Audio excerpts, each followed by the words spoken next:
write over here +1. So definitely a plus 1 means that the a mean is 180 and +1 means 181. So it will address next to 5. So if I write over here 10, यहाँ पे मैं अगर 10 लिख दूँ तो अब इसका मतलब 10 है, और यहाँ पे मैं अगर 20 लिख दूँ तो अगर मैं यहाँ पे 180 +2 करता हूँ, a +2 करता हूँ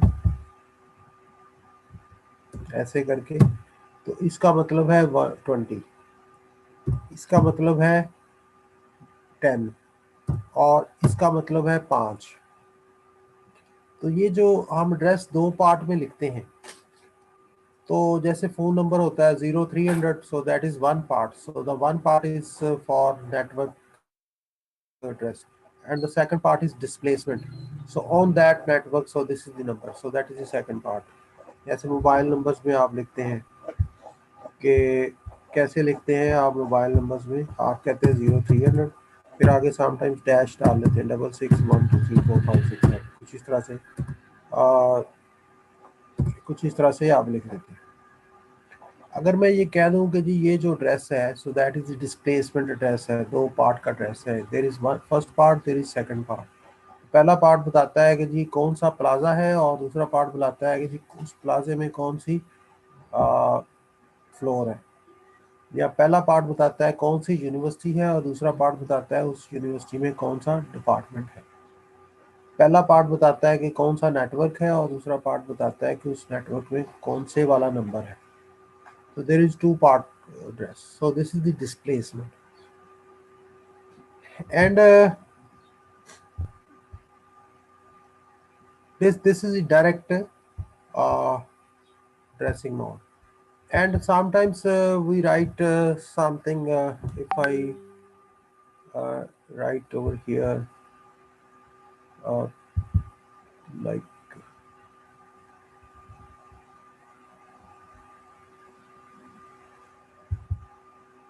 ये एक मैंने लोकेशन बनाई है, और इसमें मैं लिखता हूँ ए, इसमें मैंने लिखा है ए। अब क्या होगा कि अगर मैं यहाँ पे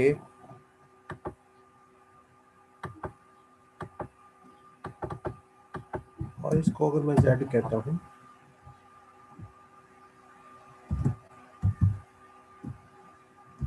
ऐसे, अब यहाँ पे अगर मैं Z लिखता हूँ, दिस Z, तो इट मीन्स Z जो डायरेक्ट मेमोरी है वहां पे तो मेरा फ्रेंड नहीं है, वहां तो A पड़ा हुआ है। तो जो A है, basically what is A? So A is basically this is the address of this, ओहो, this is the address of this location। So it means we are not going directly on brand, so we will go to memory, and there is no brand but there is address of another location। तो फिर हम उस address लेके तो वहां जाते हैं दो स्टेप में, तो फिर वहां से आपको 5 मिलेगा। तो दिस इज इनडायरेक्ट, इसको आप इनडायरेक्ट कहते हैं। ये स्लो है, इनडायरेक्ट इज स्लो। सबसे फास्ट फास्ट इमीडिएट है, no need to go memory, no need to go registers, so the friends are part of instruction immediate addressing mode. उसके बाद डायरेक्ट होता है। डायरेक्ट अगर रैम के साथ डायरेक्टनेस है तो वो डायरेक्ट मेमोरी एड्रेस है। अगर वो रजिस्टर के अंदर चीज़ पड़ी हुई है और फिर आप डायरेक्ट रजिस्टर का नाम यूज़ करते हैं, तो that is the register direct address है। तो जो रजिस्टर डायरेक्ट एड्रेस है ये फास्ट है, मेन मेमोरी डायरेक्ट एड्रेस है ये उससे स्लो है, और जो इमीडिएट है वो सबसे फास्ट है। तो इस तरह का जो चीज़ें चलती हैं, ये इमीडिएट है, डायरेक्ट है, फिर रजिस्टर डायरेक्ट है, फिर इनडायरेक्ट है, फिर रजिस्टर इनडायरेक्ट है। तो ये चीज़ें जो है अब आज हम प्रैक्टिकली इनको देखेंगे। तो this is the addressing mode in summary. And इसको मैं पढ़ता हूँ, ऊपर वाली 2 पैरे पढ़ता हूँ, फिर मैं आगे चलते हैं. The first instruction of our first assembly language program was move AX to 5. Here move was the opcode. AX was the destination operand while 5 was the source operand. The value of 5 in this case was stored as part of the instruction encoding. In the opcode, this B8 was the opcode and 500 was the operand. मैं यहाँ पे फिर एक drawing बनाना चाहता हूँ. Drawing में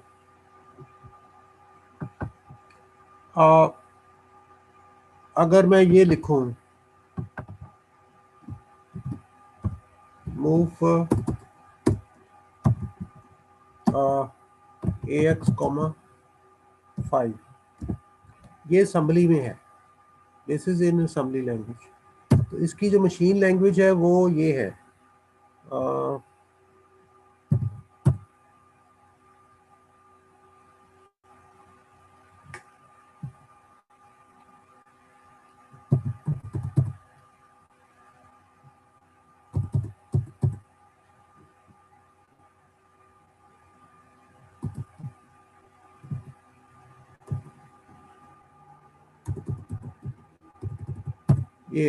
ये machine language.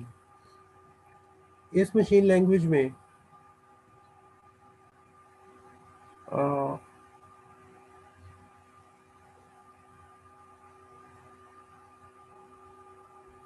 First 8 part जो है ये 4. This portion is the operational code और बाकी जो है वो ऑपरेंड है. इसको अगर आप हेक्साडेसिमल में लिख लें तो ये हेक्साडेसिमल में ये इसी के बराबर है. हेक्साडेसिमल में अगर हम इसको छोटा करके लिख लें समझने में आसानी हो, that is B80500 basically. So I am just translating binary to hexadecimal and hexadecimal to binary. And whenever you write any program in any language, C, Java, Pascal, and any language, so the compiler have to convert that into machine language. And the machine language is written over here. And if that machine language is translated into symbols, that is the assembly language. And the translation into symbols is common. So you write any software in any language, so after converting into machine exe file, so you can open that exe file in any debugger. That debugger will show you with the help of symbols, so that is known as assembly language. And that if you understand and if you are able to work in assembly language, you can modify or change any. So then you may not say कि जी इसका source code नहीं है, इसका ये नहीं है, इसका ये नहीं है. source code की ज़रूरत ही नहीं है. जो कंप्यूटर साइंस का बंदा है उसको मशीन लैंग्वेज assembly लैंग्वेज के थ्रू आती है. वो assembly में उसको खोल ले तो उसको नजर आ रहा सारा कुछ. तो छोटी मोटी चेंज करनी तो इतनी डिफिकल्ट नहीं होती, आसानी से वो छोटी मोटी चेंज ही करनी होती है. अच्छा जी, इसको मैं थोड़ा सा और पढ़ता हूँ. और स्पॉटलाइट किधर है मेरी? स्पॉटलाइट आ गई. Clear our drives. Writing program. अच्छा, ये सारा कुछ करने के बाद ये सारी स्टोरी, ये डायरेक्ट एड्रेसिंग मोड आ गई. डायरेक्ट एड्रेसिंग मोड में ये कोड लिखा हुआ है, समझ हमने लिया है. एंड ओवर हियर कहाँ पे प्रोग्राम ख़त्म होने के बाद ये आपने डेटा डिफाइन किया हुआ है. So there is certain memory locations. So DW stands that 2 byte space. At 2 byte space, label is num1 and 5 is stored there. 5, 10, 15 and these are over here. So 5 है, 10 है, 15 है और 0 है. 0 num4 है, 15 num3 है, 2 है, num1 है. और शुरू में आ जाए यहाँ पे तो we are writing move AX, num1. अगर num1 की ब्रैकेट्स हटा दें सो इट मीन्स कि ये फिर वो नंबर आ जाएगा जहाँ पे 5 स्टोर है. ये वो इसमें वो होगा जहाँ पे 5 स्टोर है, उस सेल का एड्रेस होगा. अगर आप ब्रैकेट्स लगा देते हैं तो फिर उस लोकेशन पे जो चीज़ स्टोर्ड है 2 बाइट जगह पे, तो देन वो उस पैन के अंदर जो चीज़ है वो, अगर आप ब्रैकेट्स हटा देते हैं तो फिर वो उस लोकेशन का एड्रेस, ब्रैकेट्स लगा देते हैं तो उस लोकेशन पे जो कंटेंट्स है वो, तो ब्रैकेट्स लगाने से मतलब है 5 स्टोर होगा. Now you are writing this num1, so this is num1 is somewhere in main memory and we are writing the address of that main memory, so this is the direct memory addressing mode. फिर आपने num2 को b4 में bx में copy किया, फिर आपने bx और ax को ऐड किया, तो num1 में 5 है, num2 में 10 है, तो 5 और 10 ऐड होके ax में आ जाएंगे और अब आपका जो ax के कंटेंट्स हैं वो 15 हैं. फिर आपने num3 को bx में लेके गए हैं तो वो 15 है, फिर आपने 15 को पहले 15 में ऐड किया तो 30 हो गया, फिर आपने 30 को num4 में कॉपी कर लिया, वापस बाहर में मेमोरी में रख दिया. Then at end you just over here, so these two statements are stopping conditions and you just finish, close the program, stop the program. And ये आपने प्रोग्राम लिखना है, इसको संभल करना है, चलाना है और सेव करके अपने पास रख लेना है. So you will be asked any time कि जो आपने प्रोग्राम्स सेव किए हुए हैं उनका प्रिंट लें, बाइंड कराएं, सबमिट कर दें, so that will be consider this towards your assignment 4 marks.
अच्छा जी, ये था डायरेक्ट मेमोरी एड्रेस.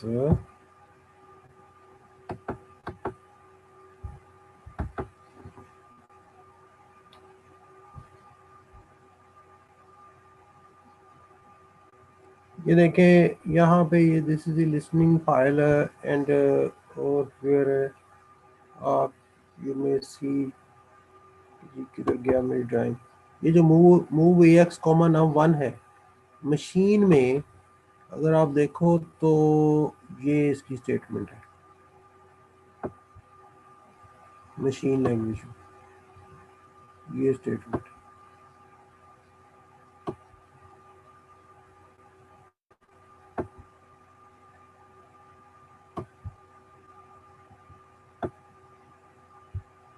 और ये शुरू में वैसे मेन मेमोरी एड्रेसेस है जहाँ पे ये सॉफ्टवेयर लिखा हुआ है.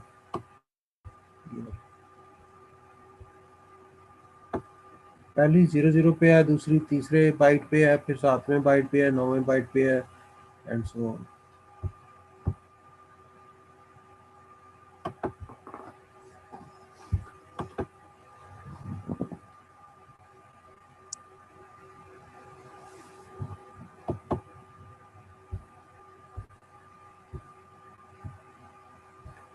एक और देखें इसमें कुछ ऐसा कंसेप्ट है डिस्प्लेसमेंट वाला.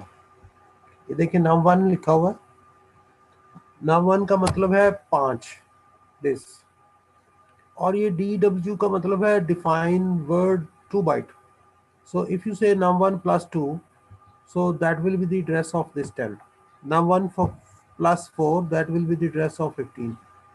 num1 plus 6, that will be the address of 0. तो इसमें वो पहले वाला प्रोग्राम है, इसने एक ही num1 को यूज किया और पहले हमने क्या किया था कि 10 को num2 कह दिया था, 15 को num3 कह दिया था, 0 को num4 कह दिया था। तो इस वाली सिचुएशन में if you look this in main memory, तो मेन मेमोरी में इसकी शक्ल कैसी होगी कि ये कुछ ऐसे ही होगी चीज़ें ऐसे, और ये 4 सेल्स होंगे। ये पहला सेल हो गया, और ये दूसरा सेल हो गया, और ये तीसरा हो गया, और ये चौथा हो गया, लास्ट वाला बड़े वाला। ये 4 सेल होंगे, और जो num1 है that is the address of first cell. यहाँ पे num1 है, so that is the address of first cell. ये पहले सेल का एड्रेस है, ये एड्रेस है। और फिर अगर आप num1 प्लस 2 करेंगे तो एक सेल जो है 2 बाइट का है, तो num1 प्लस 2 करेंगे तो सेकंड, num1 प्लस 4 करेंगे तो थर्ड, num1 प्लस 6 करेंगे तो last. So this is how actually see language में आप एक एरे बनाते हैं तो आप सिंपली एरे लिखते हैं, उसका साइज लिखते हैं। तो बट एक्चुअली मेन मेमोरी में ये चीज़ें कैसे मैनेज हो रही हैं? मेन मेमोरी एक कंटिगुअस लोकेशंस है, and there so if you say num1 or any name, so that is the location of first location. Rest program is same. इसमें जो चीज़ें चेंज थी वो ये थी।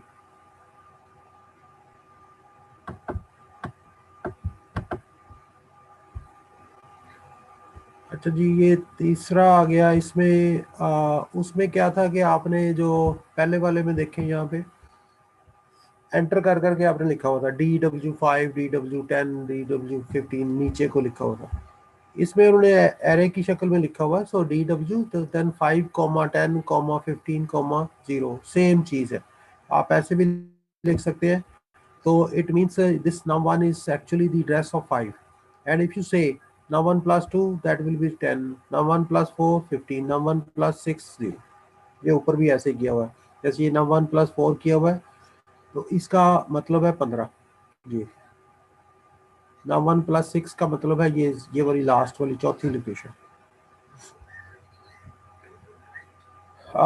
हमने जो प्रोग्राम चलाना होता है, हमारा जो प्रोग्राम है that is purely this is the program।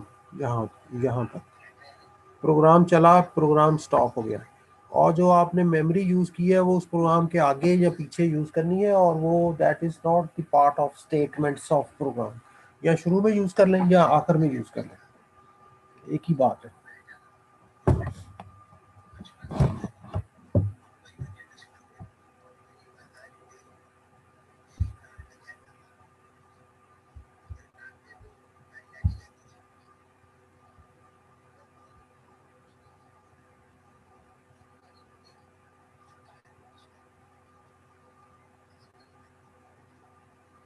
अच्छा सर, ये जो DW वाली स्टेटमेंट ये प्रोग्राम का पार्ट तो नहीं है, लेकिन ये टाइप तो करनी होगी ना? टाइप करनी है वैल्यूज। आपने बिल्कुल टाइप करनी है। जब आप ये वापस आ जाते, या चले इसी को देख लेते हैं। बेसिकली जब आप प्रोग्राम चलाएंगे तो, या जब कंपाइलर या असम्बलर के बाद आपका कंप्यूटर चलाएगा, this will be first statement, second, third, fourth, fifth, sixth, and these two are terminating statement. So these are the closing statement. और इसके अंदर, स्टेटमेंट्स के अंदर रहते हुए आप कुछ स्टेटमेंट लगाते हो। जैसे आपने कहा जी कि go and get the contents from num1, तो वो किसी जगह से भी आप रजिस्टर से भी ला सकते हैं। आपने तो सीपीयू को एक इंस्ट्रक्शन दे दी है कि जी यहाँ से ये चीज़ लेके आओ, लेकिन जो इंस्ट्रक्शंस हैं, आपने तो, आपका प्रोग्राम तो इंस्ट्रक्शंस पे ही है ना। तो इंस्ट्रक्शन में आप कह सकते हैं कि वो जाके सी ड्राइव छोड़ के ए ड्राइव और फ्लैश ड्राइव और फ्लैश ड्राइव से आप ये कंटेंट्स रीड करके लाओ, हार्ड डिस्क से रीड करके लाओ, तो वो उधर जाएगा, लेकिन that will not be the part of your। and sometimes we say that so there is code segment, then there is data segment। तो आप सेपरेट भी आप उसको लिखते हैं अगर आप माइक्रोसॉफ्ट असम्बलर को यूज करें। तो ये हम कह सकते हैं कि ये आपका कोड है और ये आपका डेटा है। तो डेटा भी आपने मेन मेमोरी में रखा हुआ है, तो डेटा आपका हार्ड डिस्क पे भी हो सकता है, कहीं और भी हो सकता है, तो वो बात की बातें हैं। बट अभी हमने कोई 2-4 चीज़ें मेन मेमोरी के अंदर ही टाइप कर ली हैं, डेटा उसमें हार्ड कोड कर दिया और उसको यूज़ करके देखा। तो ये इस तरह से हम ये डायरेक्ट मेमोरी के अंदर से कुछ चीज़ें कॉपी करते हैं या यूज़ करते हैं।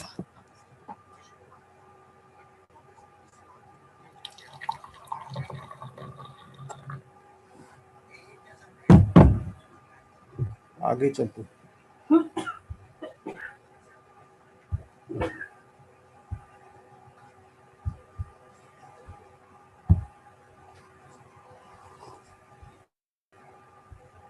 अच्छा, ये साइज मिसमैच एरर होते हैं। साइज मिसमैच एरर से मुराद ये होता है कि अगर आपके पास, मैं जनरल थोड़ा सा बता देता हूँ कि something is written over here और आप इस चीज़ को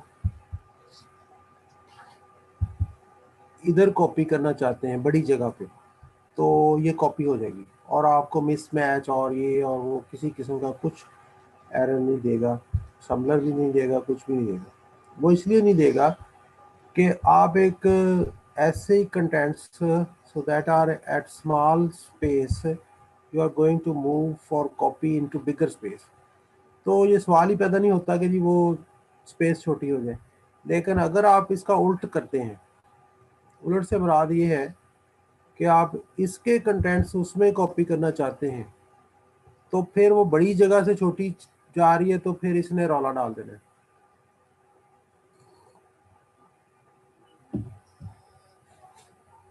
फिर ये रौला डाल देगा। फिर आप उसको इम्प्लिसिटली कास्ट कर सकते हैं। आप कह सकते हैं कि नहीं, वो जगह बड़ी से आई है चीज़, लेकिन चीज़ छोटी है, अगर वो कटेगी तो फर्क नहीं पड़ेगा। लेकिन ना, बड़ी जगह पे आप छोटी चीज़ भी तो रख सकते हैं ना। लेकिन ऑटोमेटिकली कास्ट नहीं करेगा, वो कहेगा आप अपने कोड लिख के कराना तो करा दो। अब इसमें यहाँ पे देखें, ये इसने जो डेटा डिफाइन किया num1, यहाँ पे db लिखा है। db से मुराद है byte, so that 5 is 1 byte space. 1 byte space में आप क्या चीज़ें लिख सकते हो, मैक्सिमम 255 तक लिख सकते हो। तो ये तो 5 ही है, 255 तक लिख सकते हो। तो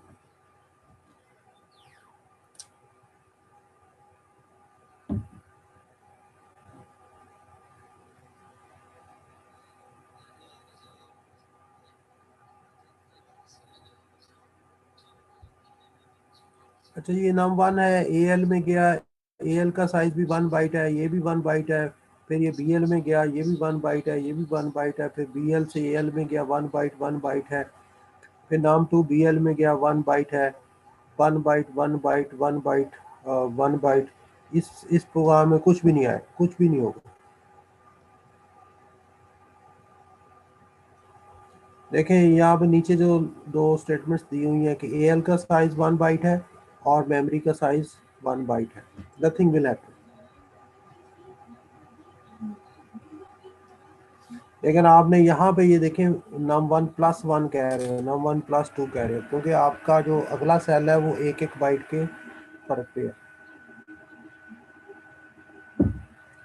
बताने की बात यह है कि जो 5 है तो दैट इज एट num1, तो जो 10 है so that is at num1 plus 1, क्योंकि एक बाइट के बाद है वो। पिछली दफ़ा DW लिखा हुआ था, तो DW का मतलब है 2 बाइट। सो यहाँ पे 1 बाइट फॉर 5 है, 1 बाइट फॉर 10 है, 1 बाइट फॉर 50।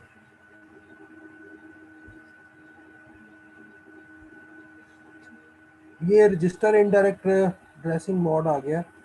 रजिस्टर में देखें, लास्ट पे देखें num1, ये वैसे ही आपने 5, 10, 15 डिफाइन कर लिया है।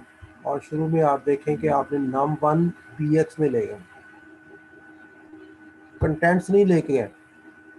num1 is basically address of memory at which 5 is stored। एक मेमोरी का सेल है, उस सेल के अंदर 5 है और उस सेल का एड्रेस बेसिकली num1 है। तो हमने यहाँ पे num1 को ब्रैकेट्स नहीं लगाई। अगर हम ब्रैकेट्स लगा देते तो ये 5 मूव होना था। अगर हमने ब्रैकेट्स नहीं लगाई तो बेसिकली 5 जिस जगह पे स्टोर है वो ट्रेस गया है। तो अब bx और num1 एक ही चीज़ हो गई है। BX और num1 एक ही चीज है। जो num1 में था, num1 में 5 का ड्रेस था, अब BX में आ गया, BX में क्या है, 5 का ड्रेस है, लेकिन BX खुद एक रजिस्टर है। अब आप AX में मूव करना चाह रहे हैं तो BX के आगे ब्रैकेट्स लगा दिए, तो इसका मतलब है कि 5 मूव होगा। अब बेसिकली BX एक रजिस्टर है, तो इसलिए हम इसको कहते हैं, ये शुरू में लेके जाते हैं, ये देखिए रजिस्टर इनडायरेक्ट ड्रेसिंग मोड। तो हमने ड्रेस जो है ना वो रजिस्टर में रखा हुआ है, और उस रजिस्टर के अंदर +1 +2 करते रहते हैं, और वो बेसिकली वो ड्रेस मेमोरी का ही रजिस्टर की इन्वॉल्वमेंट हो गई। रेस्ट प्रोग्राम सेम है।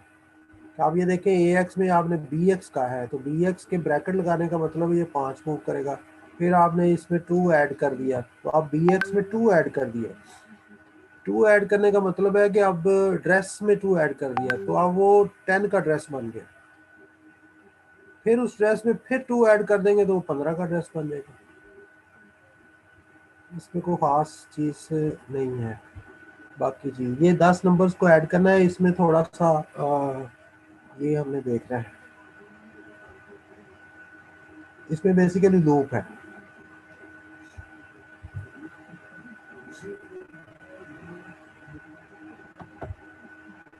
लूप ये है कि ये जंप स्टेटमेंट है, jump not zero, jump not zero, तो रेस्ट 11 है।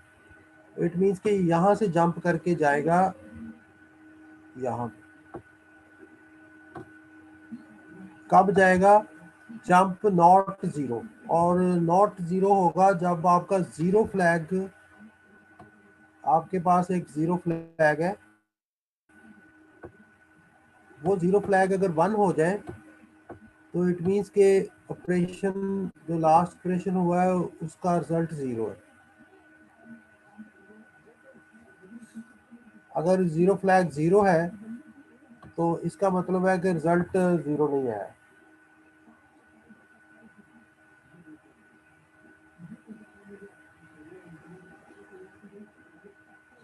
तो हम क्या करते हैं, हम ऐसे कोई स्टेटमेंट्स लगाते हैं जैसे ऐड AX, 5। तो ये स्टेटमेंट चलने के बाद जो फ्लैग्स हैं वो अप डाउन होते हैं। अगर हम यहाँ पे ये स्टेटमेंट लगाते हैं सबट्रैक्ट स्टेटमेंट लगाते हैं, कुछ ऐसे लगा लेते हैं, ऐसे वैसे पॉसिबल नहीं है कि इन दोनों में से एक मेमोरी या रजिस्टर होना चाहिए। तो मैंने कहा सबट्रैक्ट 5 फ्रॉम 5, तो आंसर विल बी 0। तो जब आंसर 0 आएगा तो जीरो फ्लैग जो है वो 1 हो जाएगा। ये जो जंप स्टेटमेंट्स होती है ना, ये फ्लैग्स को देख के चलती है,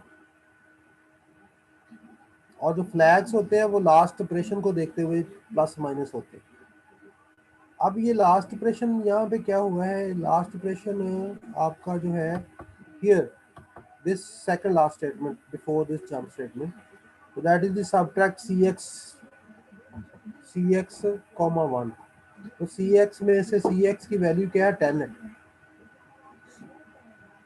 तो cx में से एक निकाला तो cx की वैल्यू 9 रह गई, आंसर 9 रह गया। तो 9 जो है वो 0 नहीं है, जब 0 नहीं है तो जीरो फ्लैग 0 नहीं होगा। तो ये जो स्टेटमेंट है जंप नॉट 0, तो ये चलेगी, ये उसको ऊपर ले जाएगी, ऊपर से फिर ये यहाँ से फिर ये आएगा, फिर ये BX में 2 ऐड हो जाएगा, और फिर CX में से एक माइनस हो जाएगा। पहले CX की वैल्यू अब 9 है, अब 9 में से एक माइनस हो जाएगा तो 8 रह जाएगी, 8 रह जाएगी, तो again the answer is not 0, 8 0 नहीं होता। तो ये जंप स्टेटमेंट फिर चलेगी, फिर अगली दफ़ा फिर CX में से एक निकलेगा 7, फिर 6, फिर 5, फिर 4, फिर 3, फिर 2, फिर 1, फिर 0, फिर एक टाइम आएगा CX 0 हो जाएगा। जब 0 होगा उसकी वजह से जीरो फ्लैग 1 हो जाएगा, मीन्स के आंसर 0 है। तो फिर ये लिखा हुआ जंप नॉट 0, तो अब तो 0 हो गया, 0 हो गया तो then it will move down, jump नहीं करेगा। तो आखिर में आपने AX में जो भी वैल्यू बनी हुई है उसको टोटल में कॉपी किया और प्रोग्राम को स्टार्ट कर दिया। तो यहाँ पे देखें हमने लूप चलाया है।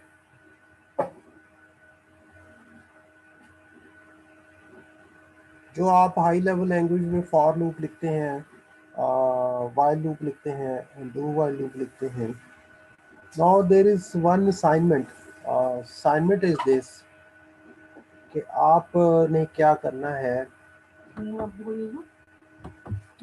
आपने क्या करना है, आपने राइट वन प्रोग्राम। अच्छा मैं वाइट बोर्ड पे लिखता हूँ।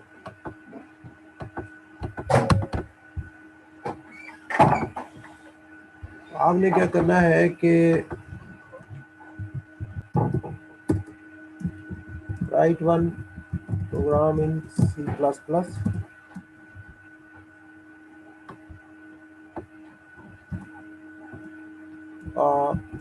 Very simple one, maybe like if marks greater than 40,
अब इस वाले प्रोग्राम में क्या हो रहा है, इसका जो लॉजिक है वो मैं थोड़ा सा लाइक टू एक्सप्लेन।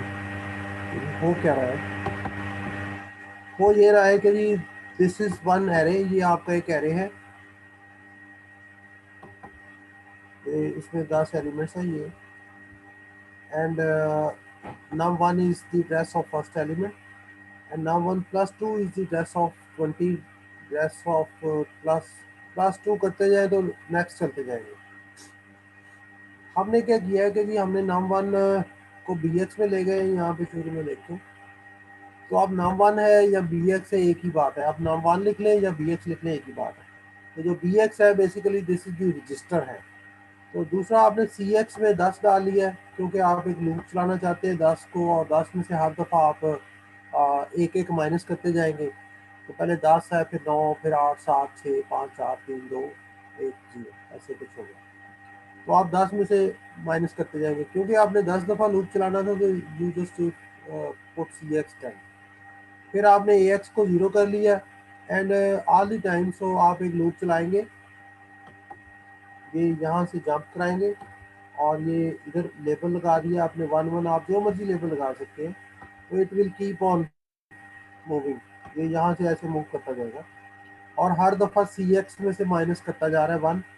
और जो कंटेंट्स हैं जैसे हर लूप में ये 10 को AX में डाल देता है, ऐड कर देता है, फिर अगली दफ़ा AX में 20 ऐड करता है, तो फिर ये 30 ऐड करता है, 40, और आखिर में आपके पास सारे नंबर सम होके AX में आ जाते हैं।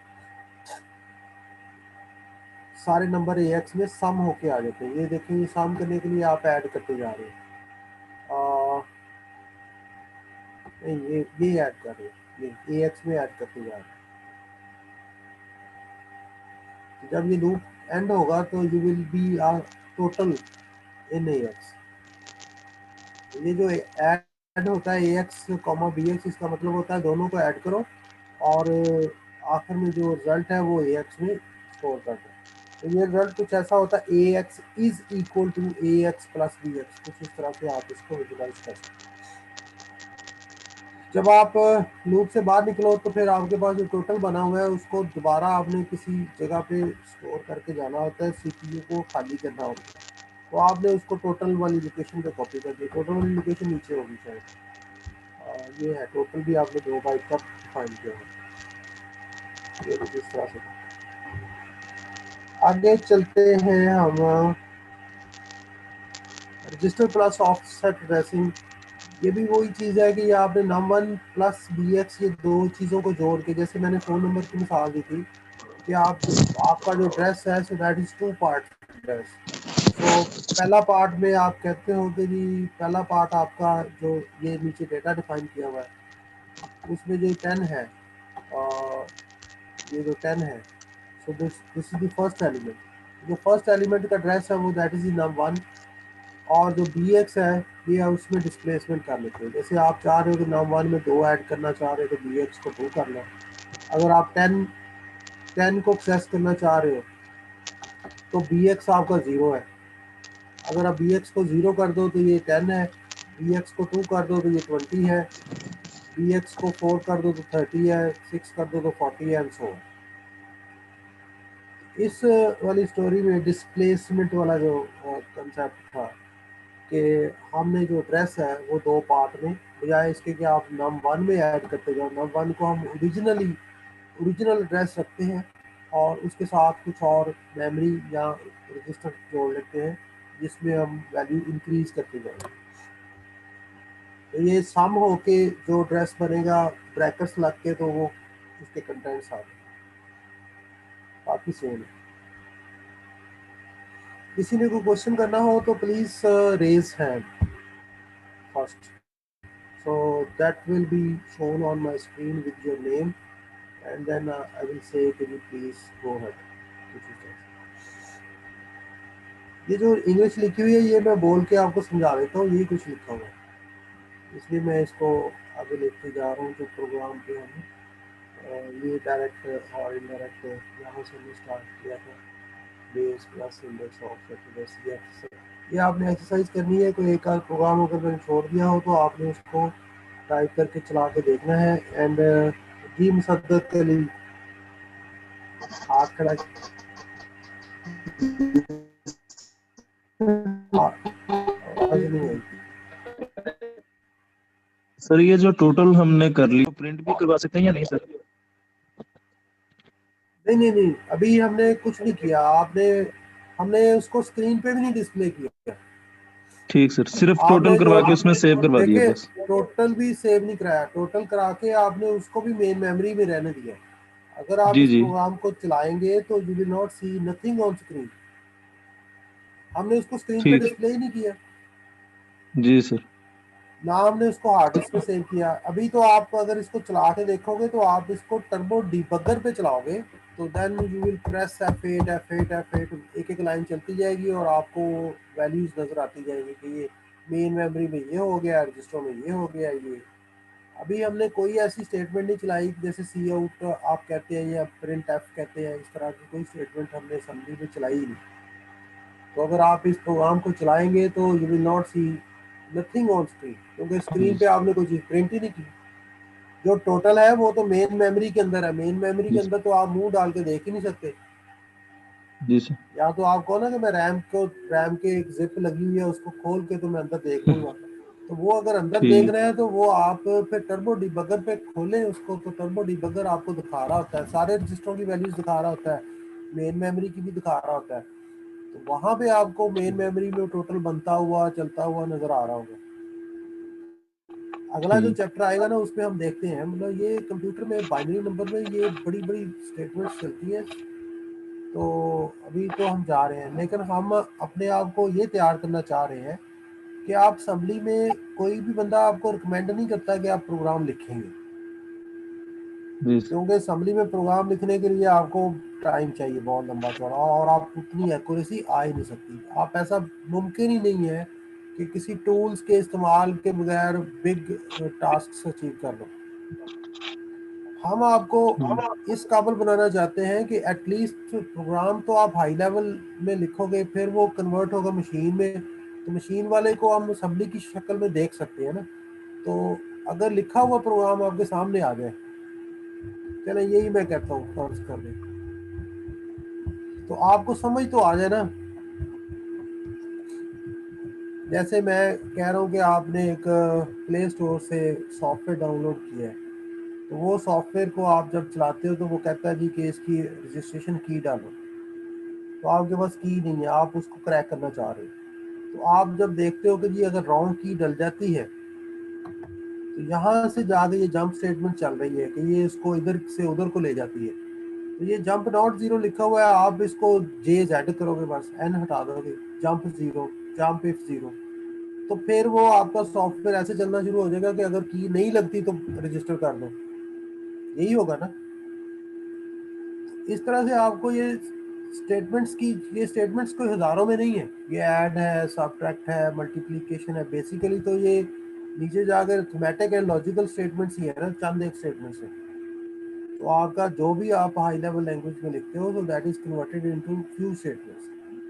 और ये अब आपने इसको यहाँ से आपको पता चल जाए कि यहाँ पे लूप लगा हुआ है और लूप जीरो होने पे इधर को मुड़ जाता है, तो यहाँ से ऐसे घूम रहा है ऐसे, तो आप इसका घूमना हटाना चाह रहे हैं, तो you need only to change this, कि जी आपको समझ आ गई है कि यहाँ पे क्या लिखा हो, तो आपने इस स्टेटमेंट को चेंज करना है जंप इफ जीरो, बाकी वही रहने देना। तो ऐसे छोटा सा रिप्लेस करना है, ये भी तब करोगे कि अब आपको ये जे एंड जेड और सबट्रैक्ट और ऐड और ये लूप और ये चीजें समझ आएंगी, तो ना हम आपको इस काबिल बनाने जाते हैं। और ये तो सर कंप्यूटर साइंस, जी सर, जो हमारी असाइनमेंट है सर, उसमें प्रोग्राम लिख के उसके जब कंपाइल करेंगे एक्जी फाइल बन जाएगी, उसको फिर सर डीबगर में कैसे खोलना है सर? टर्बो डिबगर मैंने दिया हुआ है ना आपको, ठीक सर, वही मैंने फिर डाउनलोड नहीं किया होगा सर। जो मैंने आपको एक वो एमपी का फोल्डर दिया हुआ है, उसके जी सर। अंदर टर्बो डिबगर है, उसका नाम है टी टी फॉर टर्बो और डिबगर का टी डी स्पेस, ये फाइल नेम एक्जी का नाम लिखोगे तो वो ओपन कर देगा टर्बो डिबगर। ठीक सर। डिबगर पे फिर आप स्टेप वाइज चला सकते हैं, स्टेप वाइज, जैसे आप सी प्लस प्लस में आप स्टेप वाइज जी चलाते हैं, लाइन बाय लाइन कोड चलाते हैं, तो आप टर्बो डिबगर हाँ आप सर। जब आता है तो वो आपको कोड भी दिखाता है, आपको मेमोरी भी दिखाता है, आपको रजिस्टर्स भी दिखाता है। तो आप फिर ठीक देखेंगे कि देखिए मैंने सी प्लस प्लस पे तो एक इफ स्टेटमेंट लगाई थी, तो जब वो मशीन लैंग्वेज में कन्वर्ट हुई, फिर मैंने मशीन लैंग्वेज को आसान ज़बान में सिंबल्स की शक्ल में दिखाने वाली ज़बान में मैंने जब खोला, तो उसमें वो जो मेरी इफ स्टेटमेंट है, वो लूप या कंडीशन जो लगी हुई थी, तो वो कैसे लगी हुई, जंप स्टेटमेंट है, ये क्या है ना। सर उधर चेंजेस भी कर सकते हैं फिर, या नहीं चेंजेस नहीं कर कर सकते सकते? हैं, कर सकते हैं, बिल्कुल ठीक कर ठीक। सकते हैं आप। जैसे मैंने बताया ना कि ये जंप नॉट जीरो है, आप इसको एन जी हटा के जे जेड करना चाहते हैं, कर सकते हैं। ठीक सर। ये जितने मैंने ओके। बताया ना कि ये क्रैक श्रैक ये वो सारे सॉफ्टवेयर होते हैं, वो असेंबली में क्रैक करते हैं।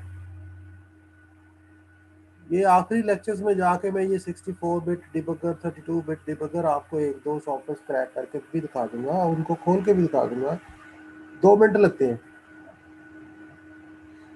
जो आपका कंपाइल्ड संबल्ड प्रोग्राम बना हुआ है, आप उसको जब खोलते हैं तो वो एक क्रैक करके फाइल सेव कर लेते हैं, और बाद में आपको कहते हैं कि ये पूरा सॉफ्टवेयर ले जाओ, इसको इंस्टॉल करो, क्योंकि इंस्टॉलेशन तो होनी है ना सॉफ्टवेयर की, वो लाइब्रेरीज के अंदर और ये और वो कंप्यूटर के आखिर में वो कहते हैं ये जो मेरी फाइल चेंज की हुई है ना, इसको उसके साथ रिप्लेस कर ले।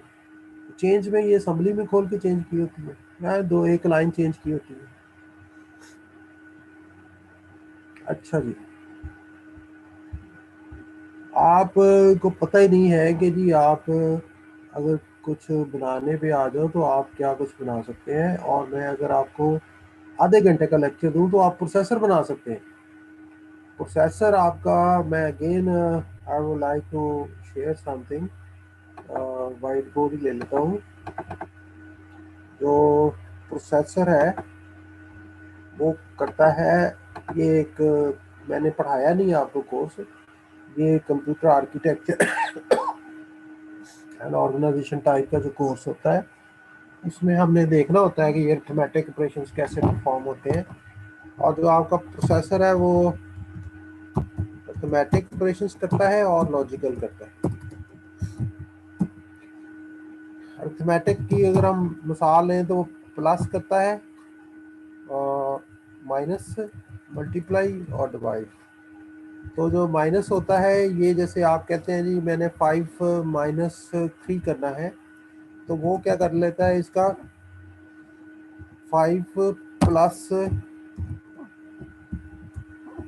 कंप्लीमेंट ऑफ 3, तो फिर प्लस ही करना, मतलब उसके पास एक मशीन है जिसको प्लस करना आता है, तो माइनस भी उसी मशीन से कर लेता है प्लस से। अब आपने मल्टीप्लाई करना है, तो 5 इंटू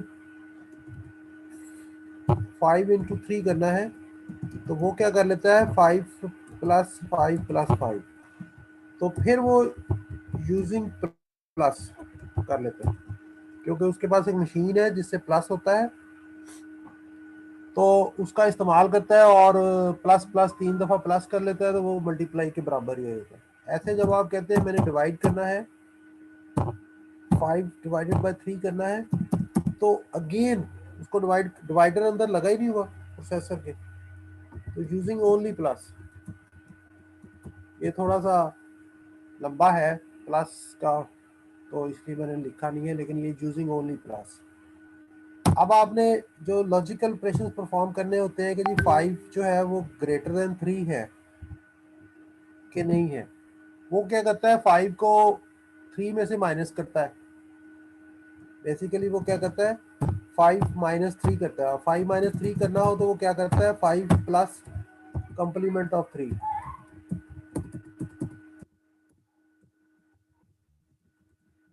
इसका आंसर वही आना है। जब वो ये करता है तो फ्लैग्स पे फर्क पड़ता है। अगर वो 0 फ्लैग अप हो जाए, ये 4 फ्लैग से पता चलता है कि ये 5 3 से बड़ा है, छोटा है, बराबर है, साइंड है, नहीं साइंड है। अगर बराबर हो तो 0 फ्लैग बंद हो जाता है। अगर ये 5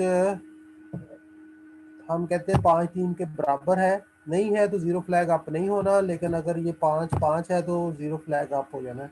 तो ये 0 फ्लैग हमें बताता है कि ये चीज़ बराबर है कि नहीं बना। अगर 5 बड़ा है 3 से तो कैरी भी नहीं होना, 0 भी नहीं होना, तो ये बताएगा कि ये 5 बड़ा है। अगर हम कहते हैं कि जी 3 बड़ा है 5 से, 3 बड़ा है 5 से, तो फिर आपका जो है कैरी फ्लैग अप हो जाता है। तो ये लॉजिकल ऑपरेशंस भी प्लस से ही कर लेता है और अरिथमेटिक ऑपरेशंस भी प्लस से ही कर लेता है। तो अगर आप गौर करें तो सीपीयू के अंदर एक प्लस करने वाली चीज लगी हुई है, इसको कहते हैं फुल एडर। और फुल एडर जो है ना वो मजाक ही है आप लोगों के लिए। अगर मैं आपको एक आधे घंटे का लेक्चर दूं तो and you yourselfly will able to make full adder, फिर आपने मुंह ऊपर को उठा के कहना है तो ऐसे भी कर सकते थे, कोरिया ने कर देता। तो इफ यू फील के जी यू आर नॉट, किसी भी तरह से आप किसी ऐसे बंदों से कम नहीं हो, आप उनसे ज्यादा हो, लेकिन सिर्फ ये है कि आपको कोई उंगली पकड़ के चलाता नहीं है कि ये करो, आपको कोई कह दे बता दे तो आप कर लेते। अच्छा, ये समरी आ गई।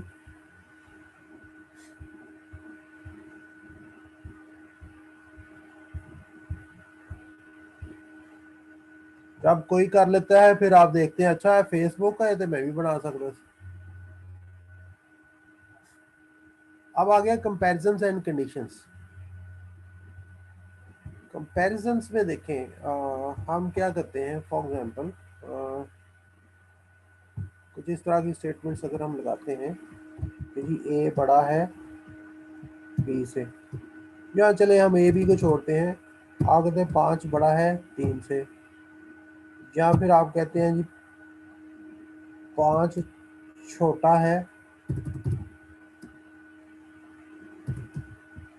5 छोटा है 3 से, या फिर आप कहते हैं जी 5 बड़ा है बराबर है 3 के। कुछ इस तरह की कंपैरिजन स्टेटमेंट्स होती है। तो ये जो कंपैरिजन स्टेटमेंट्स होती हैं ये हम फ्लैग्स को इस्तेमाल करते हैं, फ्लैग्स का इस्तेमाल होता है। और इसके अंदर एक स्टेटमेंट होती है, वो मैं पहले ही बता रहा चाहूँगा, यहाँ पे वाइट बोर्ड पे बना दूँ या इधर ही चले, इधर ही बना देता हूँ कि अगर हम लिखते हैं सब्ट्रैक्ट ax, 5, इससे पहले अगर मैं ये बता दूँ कि इफ आपका जो ax है वो 7 है, तो आंसर बेसिकली क्या होगा, इस स्टेटमेंट का मतलब क्या है बेसिकली, इसका मतलब है ax is equal to ax minus 5। तो अगर ax 7 है तो 7 minus 5 2, so then now the new value of ax is 2। 7 में से 5 गया, आंसर बन गया 2, तो 2 जो है ना वो ax में स्टोर होना है। तो अब आपका जो नई वैल्यू है ax की वो 2 है। अच्छा, अब अगर ये जो ऑपरेशन हुआ है, ये इस ऑपरेशन में अगर मैं ये कहता हूं कि जी आपका ax जो है वो पहले भी 5 ही था, तो इसका क्या होगा, 5 माइनस 5 आंसर 0। और अगर आंसर 0 होगा तो 0 फ्लैग 1 हो जाएगा, 0 फ्लैग 1 हो जाएगा। और ax की नई वैल्यू क्या होगी, 0 होगी। व्हाट इज ax, ax क्या होगा आफ्टर ऑपरेशंस, तो 5 minus 5 0, so the new value of ax is 0। लेकिन अगर आप इस सब्ट्रैक्ट की जगह पे CMP लगा दें, CMP स्टैंड्स फॉर कंपेयर, ये क्या करेगा, ये सब्ट्रैक्ट वाला ही ऑपरेशन परफॉर्म करेगा, उसका इफेक्ट फ्लैग्स पे डालेगा, लेकिन ऑपरेंड्स के अंदर चेंज नहीं लेके आएगा। तो अगर इस ऑपरेशन के बाद में मैं पूछूं कि जी ax की वैल्यू क्या है, तो वो पहले अगर 5 थी तो बाद में भी 5 है, वैल्यूज में चेंज नहीं आएगी। आंसर के बाद, ऑपरेशन के बाद there will be no change in operands. लेकिन CMP का मतलब है कि जी सब्ट्रैक्ट करना है और जो भी उसका इफेक्ट फ्लैग्स पे आना है, फ्लैग्स पे इफेक्ट डालना है, ऑपरेंड्स के कंटेंट्स में चेंज नहीं करनी। तो हम सिर्फ अगर चेक करना हो कि ये दो वैल्यूज बराबर है, शहबाज साहब क्या कह रहे हैं,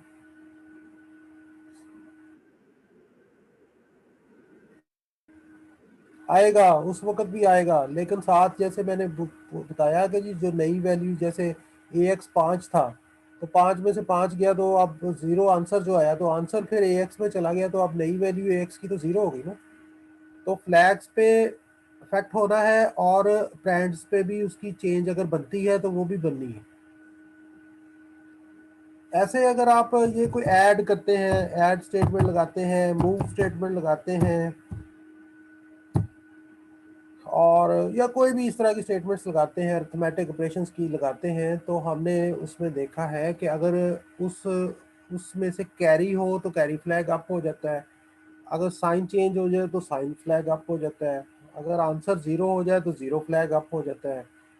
तो इस तरह से जो फ्लैग्स हैं, वो जो आंसर बनता है या ऑपरेशन परफॉर्म होता है उसमें जो चीज़ें बनती हैं उसके हिसाब से फ्लैग्स अप डाउन हो जाते हैं।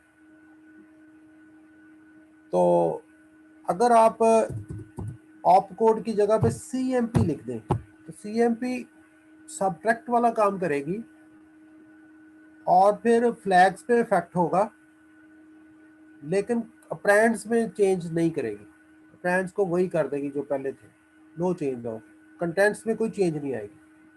तो हम सिर्फ अब देखें कि अगर आपने ax को चेक करना हो, जैसे यहाँ पे ये मैं 5 की जगह पे bx कह देता हूँ, और ऊपर भी मैं कह देता हूँ कि जी जो bx है मेरा वो भी 5 है। अब अगर ये मैं स्टेटमेंट चलाऊंगा ये वाली, तो ये दोनों 5 5 है, तो जब 5 में से 5 सब्ट्रैक्ट होगा तो 0 आंसर आएगा, 0 आंसर आएगा तो 0 फ्लैग 1 हो जाएगा। 0 फ्लैग 1 हो जाएगा तो बेसिकली तो अगर आप CMP की जगह पे सब्ट्रैक्ट स्टेटमेंट लगा दें तो AX की वैल्यू 0 हो जानी है, लेकिन CMP कहता है कि no need to change any value of these two brands, AX को भी वही रखना है, BX को भी वही रखना है, but there is change in flags.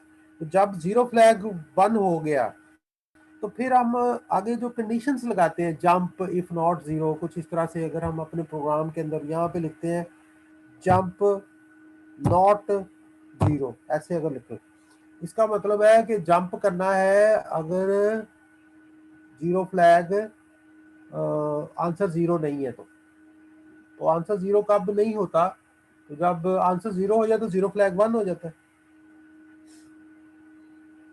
लिहाजा आप गौर करें कि जो बेसिकली प्रोसेसर क्या करता है, अगर मैं कंप्यूटर की डेफिनेशन करूं, it's an electronic device which can do arithmetic, solve arithmetic problems, arithmetic and logical problems, arithmetic plus minus multiply divide, और ये प्लस माइनस मल्टीप्लाई डिवाइड 4 में से फिर अगर घूम घाम के देखें तो सब्ट्रैक्शन भी प्लस से ही करता है, मल्टीप्लिकेशन भी प्लस से ही करता है, डिवाइड भी प्लस से ही करता है, और जो लॉजिकल ऑपरेशंस है वो भी प्लस से ही करता है।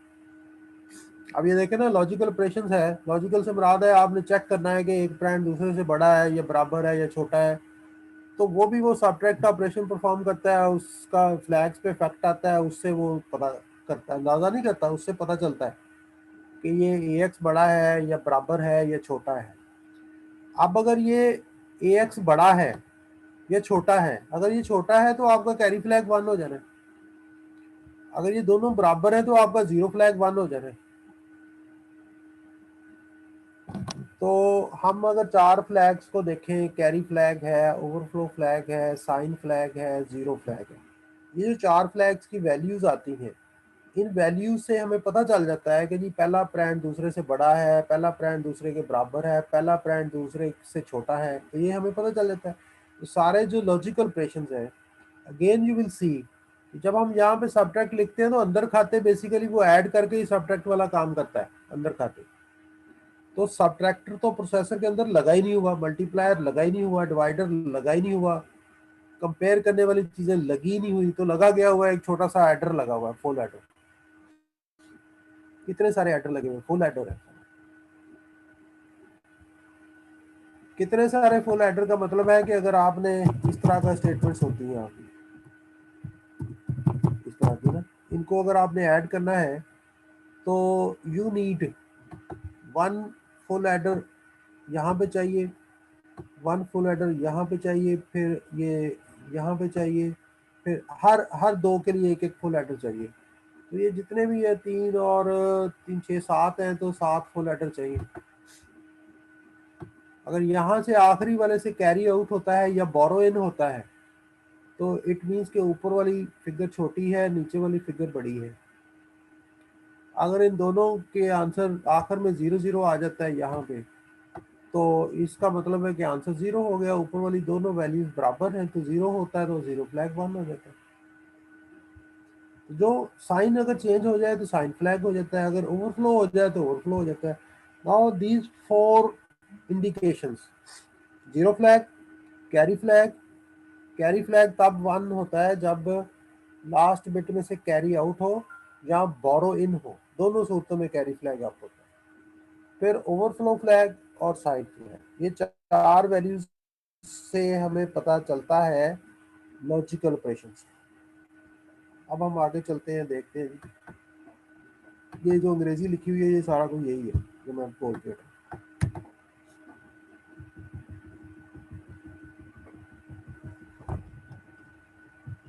ये देखें जी, ये है जी डेस्टिनेशन अगर सोर्स दोनों बराबर हो। अब यहाँ पे मैं अगर एक स्टेटमेंट लगा देता हूँ, जैसे ये सब्ट्रैक्ट की लगा देता हूँ, सब्ट्रैक्ट ओहो सब्ट्रैक्ट AX कॉमा BX, तो अब इसमें से BX जो है ना, AX डेस्टिनेशन है और BX आपका सोर्स है। अगर ये दोनों बराबर हो तो 0 फ्लैग 1 होना। अब नीचे देखें, नीचे वाली स्टेटमेंट, इसी को मैंने अगर नीचे ले आऊँ, यहाँ पे ले आऊँ। अब अगर आपका अनसाइंड है, अनसाइंड से मुराद है कि हम साइन वाला माइनस वाली चीज़ों को नहीं डिस्कस कर रहे हैं। अनसाइंड डेस्टिनेशन छोटा है, मीन्स के ए एक्स छोटा है, बी एक्स बड़ा है, तो कैरी फ्लैग 1 हो जाए।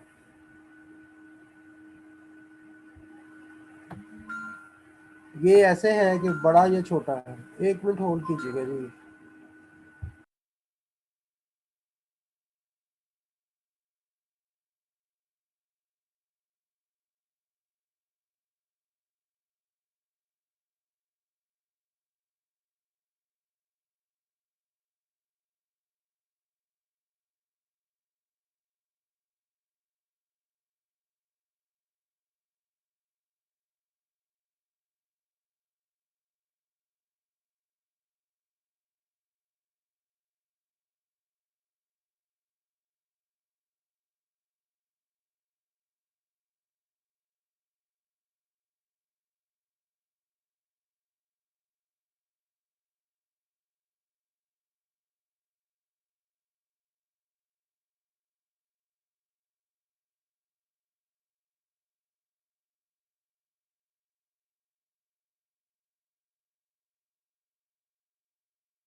अच्छा सर, वॉइस नहीं आ रही आपकी।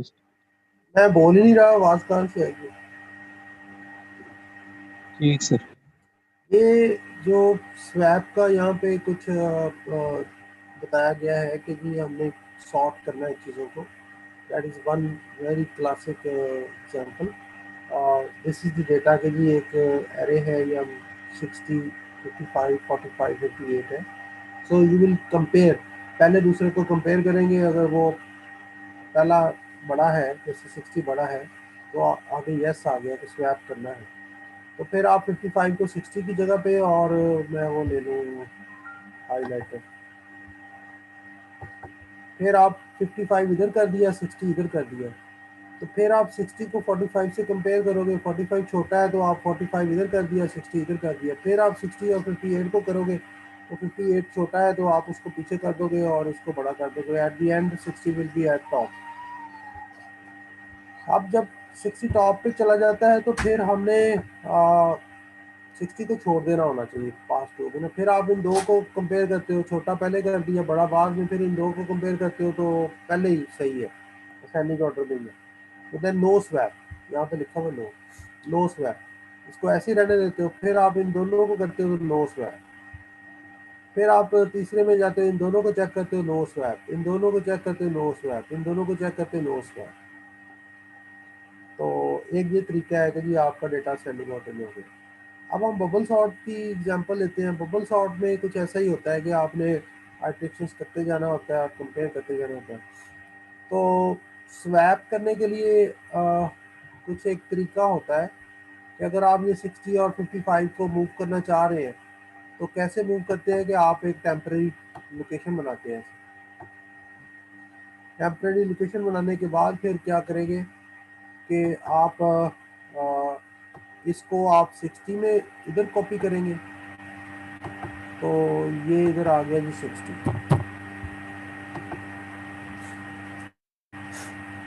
फिर आप क्या करोगे कि इस 50 को 55 को आप इधर भेज दोगे, कॉपी कर दोगे, तो 60 इधर का गायब हो गया। फिर आप 60 को आप इधर ले आओगे। स्वैप करने के लिए आपको एक बाहर सेपरेट से एक टेम्परेरी लोकेशन चाहिए होती है कि एक वैल्यू आप वहाँ पे रख लेते हो, फिर आप मूव करते रहते हो चीज़ें, तो फिर आप बाहर वाली वैल्यू पहले वाली जगह पे ले आते हो। इन दिस वे तो आप उसको स्वैप कर सकते हो अगर चाहिए। तो जो आपने कंपेयर करना होता है कि पहले वैल्यू दूसरी से बड़ी है या छोटी है, वो हमने पहले डिस्कस कर लिए हुए। अब हम देखते हैं कोड की तरफ से कि कोड हमें क्या कह रहा है। ये बबल सॉर्ट है, भाई क्लियर कर दो। ये देखिए आपने डेटा रखा है 60, 55, 45, ये 10 एलिमेंट्स होंगे, 1 2 3 4 5 6 7 8 9 10। तो 10 है तो स्वैप आपने 0 कर लिया हुआ टेम्परेरी। अब आपका जो सीपीयू है वो इसको पढ़ेगा, ये स्टेटमेंट है, ठीक है। अगर ये जंप स्टेटमेंट ना होती तो सीपीयू ने इसको पढ़ना था, इसका मतलब ही नहीं उसको पता चलना था ये क्या है, ये कुछ कंटेंट्स पड़े हुए हैं, तो इधर ही बस गड़बड़ हो जाएगी। ये स्टेटमेंट नहीं है। तो जंप स्टेटमेंट का मतलब है अनकंडीशनल जंप स्टेटमेंट है, so it will move control over here start पे। यहाँ पे आपने bx को 0 कर दिया, फिर आप कहते हो मूव, मूव करना है बाइट। ये बाइट जो है, ये बाइट का मतलब है कि इसको बाइट बना के मूव करना है। 2 बाइट भी है तो इसको बाइट बना लेना। ये देखें नीचे जो है ना बाइट है, ऊपर वर्ड है, 60 वर्ड है।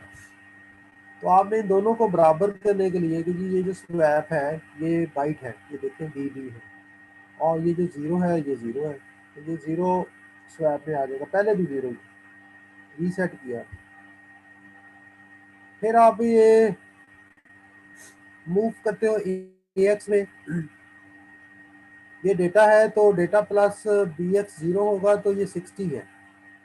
BX को 2 कर दोगे तो ये 55 हो जाएगा, BX को 4 कर दोगे तो ये, BX को 6, ये इस तरह से मूव करते जाएगा। अब आप देखें BX आपका 0 है तो डेटा प्लस 0, इसका मतलब है ब्रैकेट्स लगी हुई है, इसका मतलब है 60।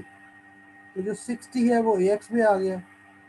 फिर आपने 60 को ये देखिए डेटा प्लस BX प्लस 2, तो BX 0 है तो 2 लगा दिया, इसका मतलब है कि ये AX में 60 है पहला एलिमेंट, और ये दूसरा एलिमेंट के साथ कंपेयर करना है, 60 को 55 से कंपेयर करना है। CMP लगा हुआ है,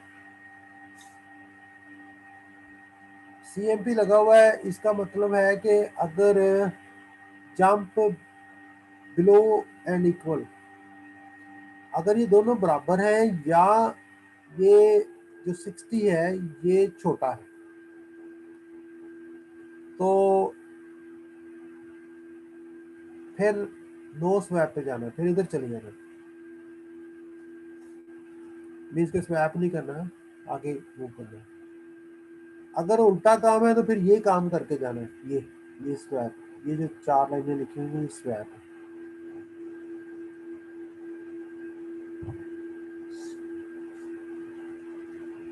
अगर स्वैप नहीं करना तो ये jump below equal no swap, ये नो स्वैप, फिर इसको बाई, ये 4 लाइनें समझे बाईपास कर देनी, तो सीधा इधर चले जाना नो स्वैप। तो नो स्वैप पे जाना है, एक है कि जी स्वैप करके जाना है इधर, और एक है कि जंप बिलो इक्वल है कि फिर बगैर इधर जाना। इधर आ गए, यहाँ पे आपने BX को 2 कर दिया और फिर कंपेयर किया 18 के साथ, तो जंप नॉट इक्वल लूप, तो नहीं इक्वल तो फिर ये लूप में जाना जाना। ये इस तरह से आपने मूव करते जाना है, और मूव करते हुए आप इन दोनों को कंपेयर करते हैं। अगर ये पहला छोटा है तो फिर आप बगैर स्वैप किए आगे चले जाते हैं, फिर आप इन दोनों को कंपेयर करेंगे, फिर आप इन दोनों को कंपेयर करेंगे। अगर इन दोनों में से पहला छोटा नहीं है तो फिर आप इनको स्वैप करके आगे चलते जाओगे, जो ऊपर हमने डायग्राम देखी थी। इस पे किसी को कोई क्वेश्चन हो please raise hand.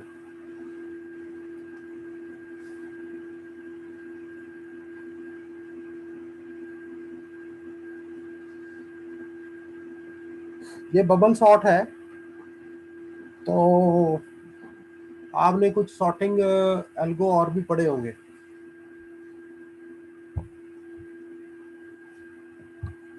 Data structure में।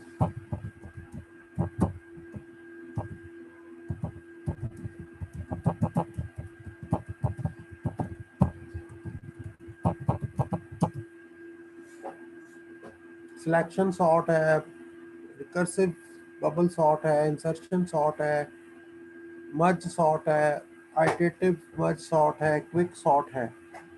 ये सारे आपकी असाइनमेंट्स।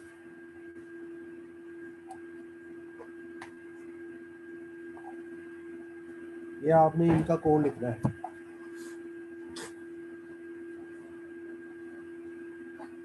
तो ये एक क्लासिक असेंबली में एग्जांपल्स होती है कि ये आपने 10 नंबर्स के साथ प्ले करना है। अब प्ले करने के लिए आपको टास्क कुछ ऐसा दे दिया हुआ है कि इसको सेंडिंग, जैसे छोटे बच्चों को हम टास्क दे देते हैं कि आप इसको सेंडिंग ऑर्डर में करो, डिसेंडिंग ऑर्डर में करो, ऐसे करो, ऐसे करो, ऐसे। तो ये 10 एलिमेंट्स हैं। हाँ, ये पेपर में मैं जरूर ये कोशिश करूंगा कि अगर आपको बच्चा कहता है मुझे बबल सॉर्ट का ही नहीं पता, तो मैं उसको बता दूंगा तो बबल सॉर्ट होता क्या। अब अगर मैं ये बता दूं कि जी ये हैव टू कंपेयर, पहले को दूसरे से, दूसरे को तीसरे से, तीसरे को चौथे से, आपने कंपेयर करते जाना है। तो अगर पहला छोटा नहीं है तो उसको स्वैप कर देना है एंड कीप ऑन मूविंग। दो तरह की इसमें होती है, एक नीचे को आइटरेशंस होती है और एक आगे को होती है। There are two ways. किसी ने कोई हाथ खड़ा करना है तो कर ले।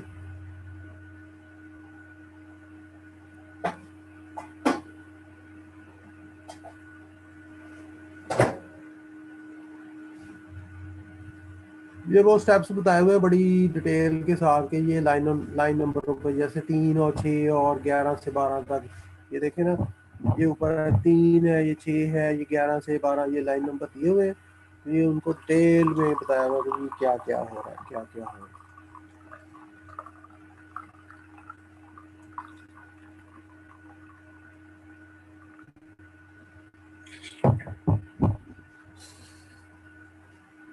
Bit manipulations.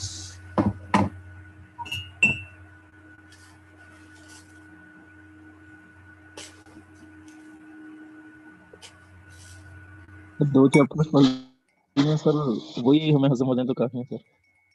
इस तरह सर मुश्किल हो जाएगा इतनी। चले, मैं आगे नहीं जा रहा, मैं बस ये कैसे देख रहा हूँ कि चीज़ें आगे क्या क्या आ रही मैनिपुलेशन।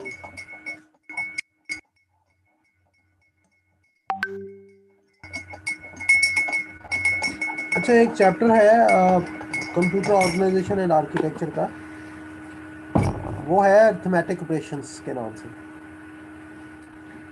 अरिथमेटिक ऑपरेशंस में ये जो मैंने बातें आज आपसे की हैं कि जी अगर हम मल्टीप्लाई करते हैं तो मल्टीप्लाई एक्चुअली कैसे होता है, कि वो सिर्फ plus plus plus plus plus करता है। तो एक्चुअली क्या होता है, जब हम सब्ट्रैक्शन करते हैं तो वो फिर प्लस प्लस प्लस प्लस ही करता है, लेकिन कंप्लीमेंट लेके करता है। तो एक्चुअली क्या होता है, डिवीजन में एक्चुअली क्या होता है।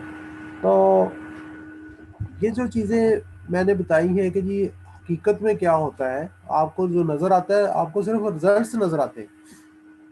ये मल्टीप्लिकेशन हो गई, जैसे 13 को 5 से मल्टीप्लाई करें, आपने कहना आंसर 65 आ गया, लेकिन अंदर मशीन ने वो कैसे घूमी है, वो कैसे हुआ है, क्या कैलकुलेशंस हुई है, अंदर कौन सी मोटर स्टार्ट हुई है, तो वो जो चीज़ें हैं वो एक दूसरी बुक है कंप्यूटर ऑर्गेनाइजेशन एंड आर्किटेक्चर, उसका चैप्टर मेरा ख्याल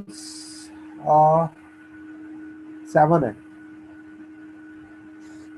तो उसमें से मैं ये जो बातें बताई हुई है, ये जो 65 आ गया, 13 को 5 से मल्टीप्लाई किया, तो ये उसमें भी यही है, 13 और 5 ही है। तो 13 को 5 से मल्टीप्लाई करें तो 65 आता है। अगर मैं आपको वो स्लाइडें दिखा दूं, यही ये 13 और 5 वाली, तो बेसिकली इसमें जो चीज़ें डिस्कस हो रही है कि इसमें शिफ्ट लेफ्ट और शिफ्ट राइट वाली जो चीज़ें हैं, शिफ्ट होता है, ऐड होता है, शिफ्ट होता है। जब आप मल्टीप्लिकेशन करते हैं तो बेसिकली ऐड होता है, शिफ्ट होता है, और समटाइम्स ओनली ऐड होता है और समटाइम्स शिफ्ट के साथ ऐड होता है।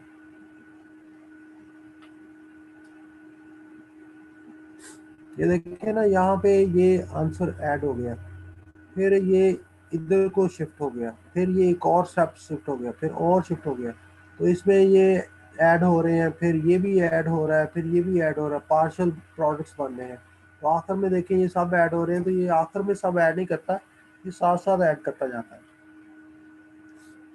और ये डिपेंड करता है, एक इसमें मल्टीप्लायर होता है, एक मल्टीप्लीकेंड होता है, and it depends on these values कि ये क्या है।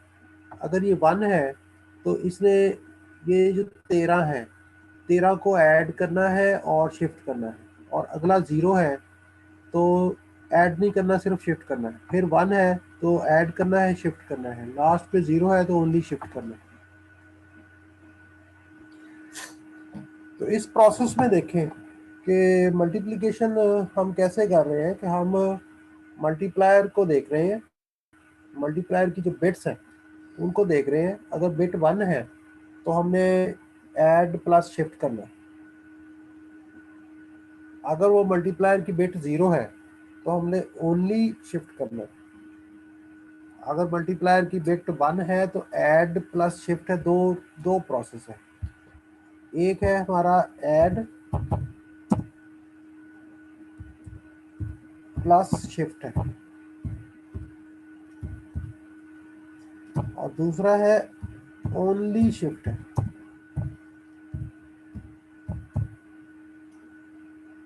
अगर 0 है, अगर बिट आपकी if bit is equal to 0 है देन ओनली शिफ्ट है। अगर आपकी बिट जो है 1 है, फिर क्या करना है, ऐड प्लस शिफ्ट करना। और बिट कौन सी है,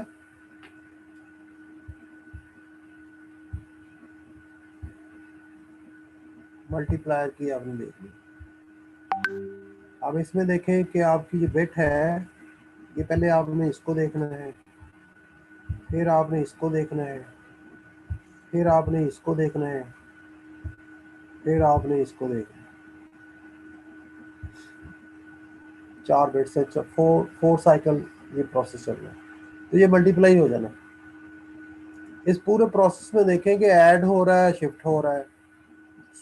मल्टीप्लायर वाली कोई तो मशीन है ही नहीं प्रोसेसर के अंदर, ऐड से ही हो रहा है काम। ऐसे सब्ट्रैक्शन को जब आप देखेंगे तो उसमें भी ऐड से ही हो रहा है। अब ये ऐड करना तो हमें पता ही है, शिफ्ट करना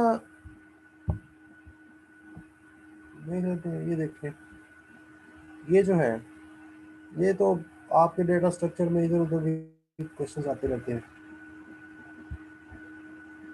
इसको क्या कहते हैं, शिफ्ट राइट। शिफ्ट राइट, ये जो कंटेंट्स हैं इनको जब आपने राइट शिफ्ट करना है तो ये आखिरी जो 0 है ये कैरी में चला जाना है, और होना क्या है, क्या होना है कि ये 0 इधर आ जाना है, और ये 1 इधर आ जाना है, और ये 0 इधर आ जाना है, और ये इधर आ जाना है, और ये इधर आ जाना है। नहीं, ये हाँ ठीक है, ये इधर आ जाना है, ऐसे आना है, ऐसे आना है।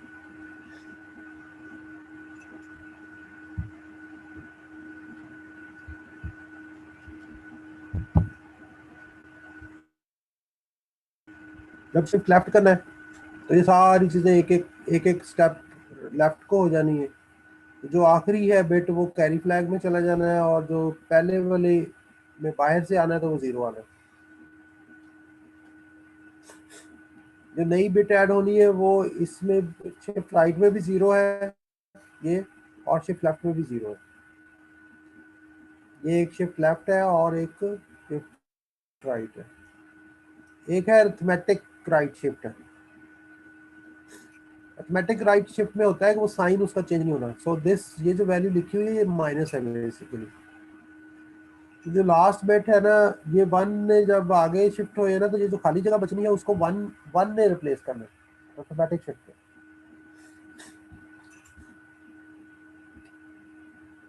कैसे 1 ने करना है कि अगर ये वाला जो 1 है ये इधर चला जाएगा तो ये जो खाली जगह होगी इसको 1 ही रिप्लेस करेगा। मीन्स क्या, यहाँ पे एक और 1 आ जाएगा, ये 1 इधर आ जाएगा, ये 1 इधर आ जाएगा और पहले 1 की जगह पे फिर 1 आ जाएगा। फिर 1 से बढ़ा देंगे, जो लास्ट पे चीज थी वही आएगी। अगर लास्ट पे 1 है तो 1 आएगा, लास्ट पे 0 है तो 0 आएगा। इसको कहते हैं अरिथमेटिक राइट शिफ्ट।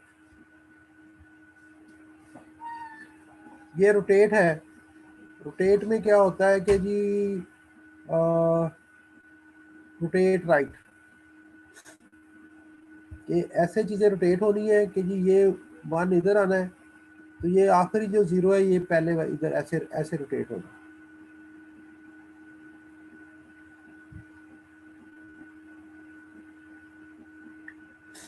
और ये जो 0 है ये कैरी फ्लैग में जाना।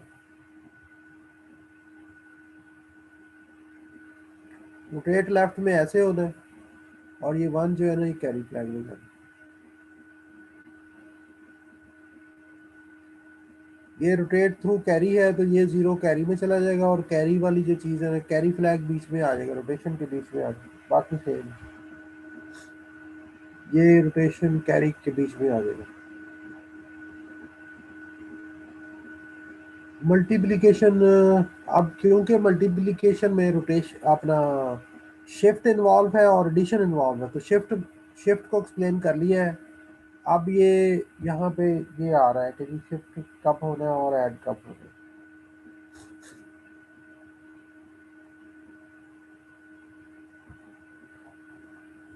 बेसिकली मैं जो बता रहा हूँ कि जी हमने इस 1 को देखना है, तो अगर ये 1 है तो हमें शिफ्ट प्लस ऐड करना है, ये 0 है तो ओनली शिफ्ट करना है, अगर ये 1 है तो शिफ्ट प्लस ऐड करना है, ये 0 है तो ओनली शिफ्ट करना है। तो आखिर में जब आंसर बनेगा तो 65 बन जाएगा।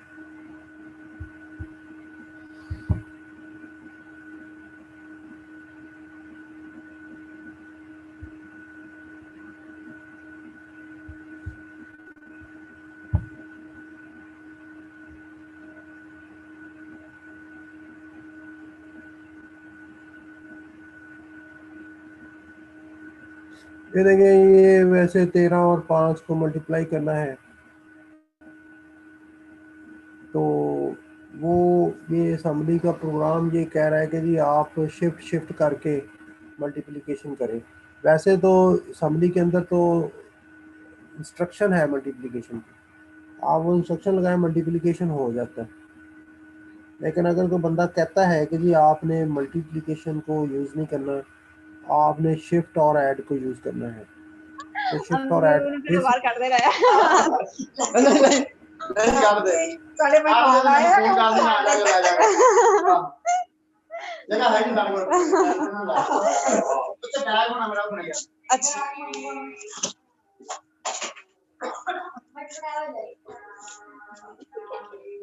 ऐसे पैसे दूंगा ना सारी उम्र याद करेगा।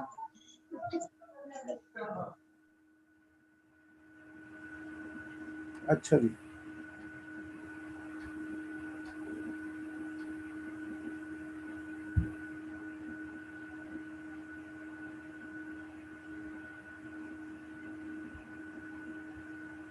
आगे एक दफा देख लें कि आगे कौन सी चीजें आ रही हैं।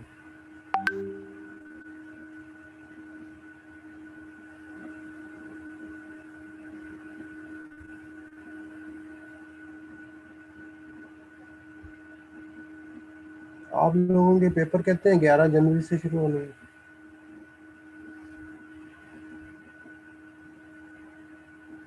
सर अभी तो यही सुन रहे कि छुट्टियां भी एक्सटेंड हो जाएंगी शायद, तो फिर पेपर किस तरह होंगे? छुट्टियों का मैं नहीं कह सकता ना, हमारा जो एक्चुअली काम है वो तो स्टॉप नहीं हुआ ना।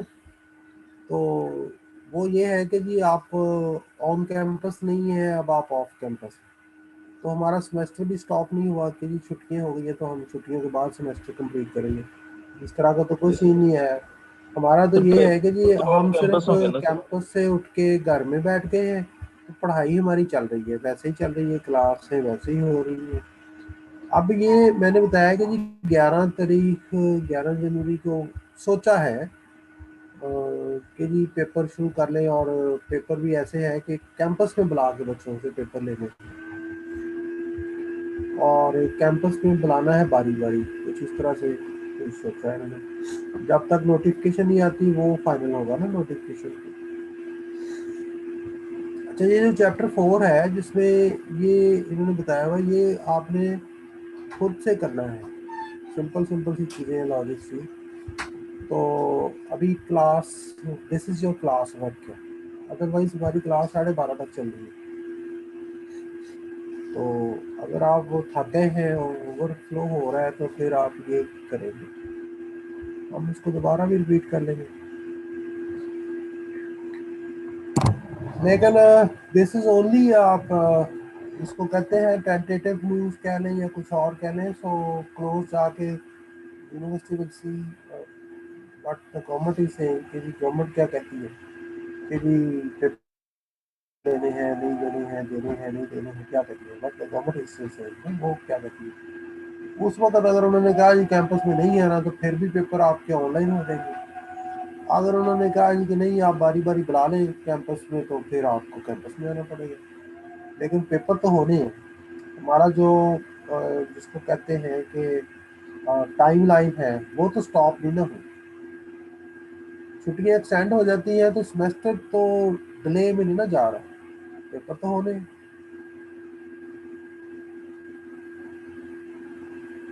अगर गवर्नमेंट कहती है कि जी कैंपस में ना आए बच्चे तो फिर ऑनलाइन हो जाएंगे।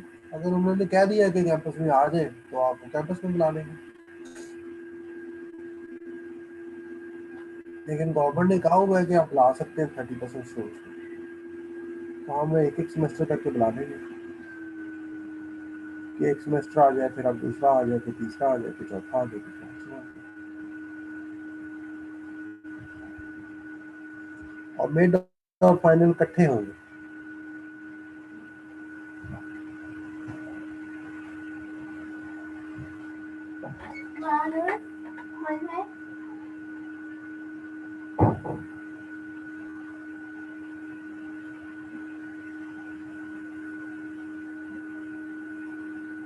तो सर हमारा कोर्स कितना कवर हो गया और कितना रह गया सर? अगली क्लास में मैं बताऊंगा। मैं कोर्स आउटलाइन पता नहीं मैंने आपको दी है कि नहीं दी है, तो मैंने नहीं देखा कि समटाइम्स कोर्स आउटलाइन पूरी कवर होती है। और ये हमारा कोर्स बड़ा क्रिटिकल और टेक्निकल सा है, तो मैंने आखिर में जो एक दो लेक्चर्स हैं वो मैंने आपको practical use of this assembly और इसमें हमने जो बड़े बड़े आजकल के ज़माने के 64 बिट के 32 बिट के विंडो बेस्ड जो सॉफ्टवेयर हैं वो उनका कंसेप्ट और ही होता है। ये तो बहुत बेसिक्स है। इसके बाद आप जब बड़ी मशीन पे जाते हैं तो प्रोग्राम लिखने का अंदाज और होता है, चीज़ें और होती है, उसमें चीज़ें ऐड हो जाती हैं। वो तो आप लोगों को मुझे लगता है कि लेकिन हमने देखने हैं वो प्रोग्राम्स, एटलीस्ट आप लिख ना सको तो आप लिखे हुए प्रोग्राम को समझ सको। जैसे for example if you see the statements, तो ये सामने आपकी स्टेटमेंट्स आती हैं तो आपको पता है ये मूव स्टेटमेंट लगी हुई है, ये शिफ्ट राइट लगी हुई है, ये जंप नॉट कैरी है, ये देखें ना जंप इफ नॉट कैरी है, ये मूव है, ये ऐड है, ये मूव है, ये ऐड कैरी विद कैरी है, ये शिफ्ट लेफ्ट है, ये रोटेट कैरी लेफ्ट है, ये डिक्रीमेंट है, एक माइनस करना है, इंक्रीमेंट में एक जंप नॉट जीरो है, मूव है। एटलीस्ट आपके सामने ये एक असेंबली का कोड आया है तो आप इसकी हर स्टेटमेंट समझ रहे हैं कि ये शिफ्ट राइट हो रहा है, जंप हो रहा है, मूव हो रहा है, ऐड हो रहा है। ये चंद एक स्टेटमेंट्स ही है मल्टीप्लिकेशन की। मल्टीप्लिकेशन को और नीचे जाए तो आप, मैंने बताया ना कि ये एक ऐड है, मल्टीप्लाई है, सब्ट्रैक्ट है, डिवाइड है। तो बेसिकली मल्टीप्लाई भी ऐड से ही होता है, सब्ट्रैक्ट भी ऐड से ही होता है, डिवाइड भी ऐड से होता है, लेकिन असेंबली में स्टेटमेंट्स हैं। लेकिन अगर कोई बंदा कह दे कि जी आप स्टेप बाय स्टेप ऐड करके दिखाएं without using multiplication, only using add plus shift, तो वो आपको आती है। तो अब ये कोड सामने आपको इस कोड की केली केली लाइन नजर आ रही है।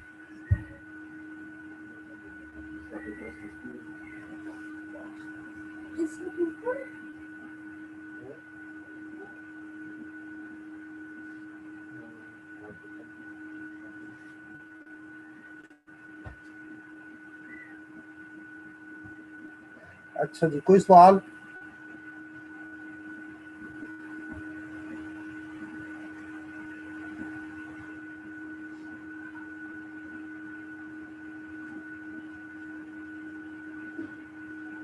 जी कोई क्वेश्चन? No sir.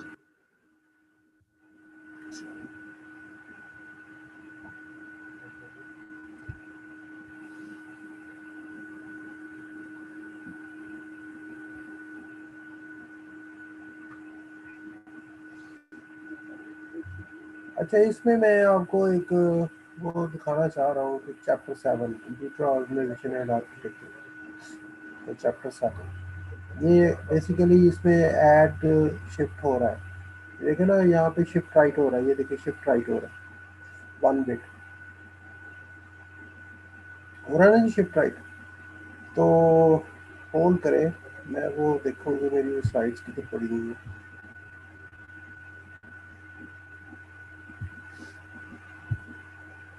चैप्टर था 7 ये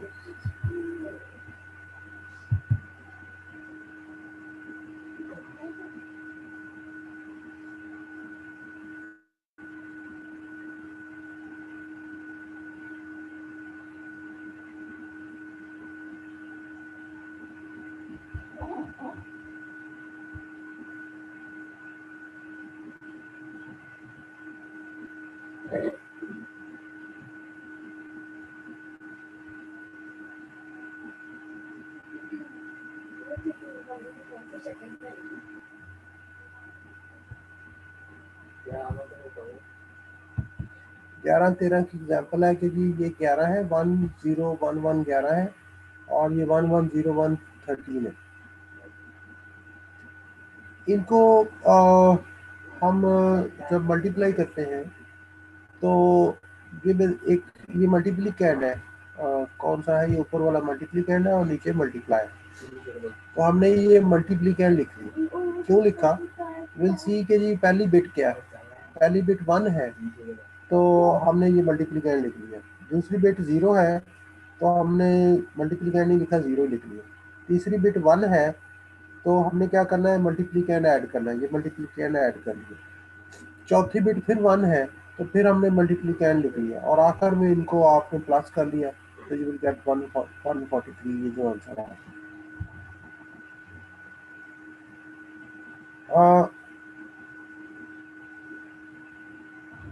ये अब देखें कि ये आपका मल्टीप्लिकेंड है ऊपर जो है, और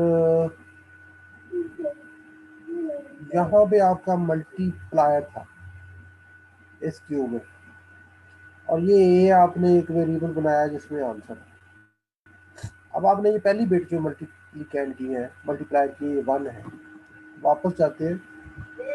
ये देखिए मल्टीप्लायर की पहली बिट 1 है, दूसरी 0 है, फिर 1 1 है, ये 1 है, 0 है, 1 1 है। तो आपने ये पहली बिट को देखना है।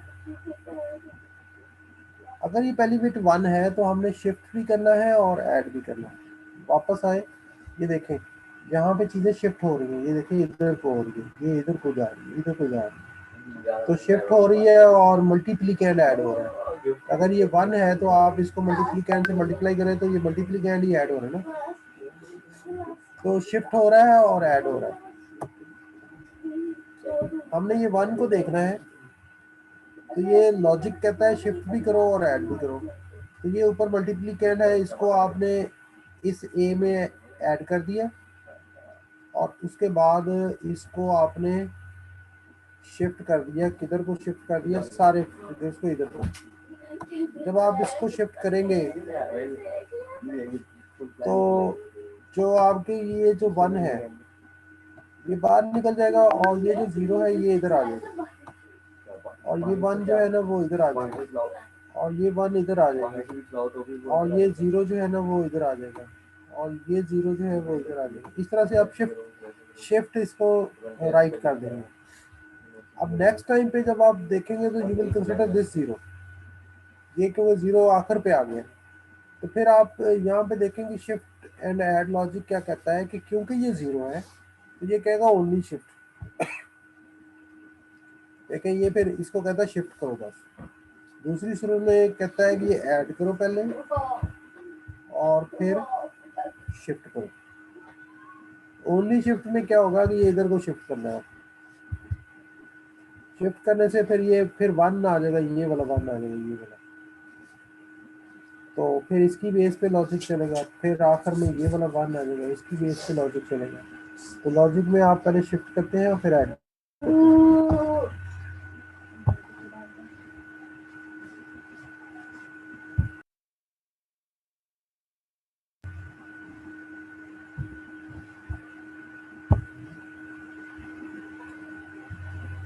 अब ये दिस इज द ट्रेस है।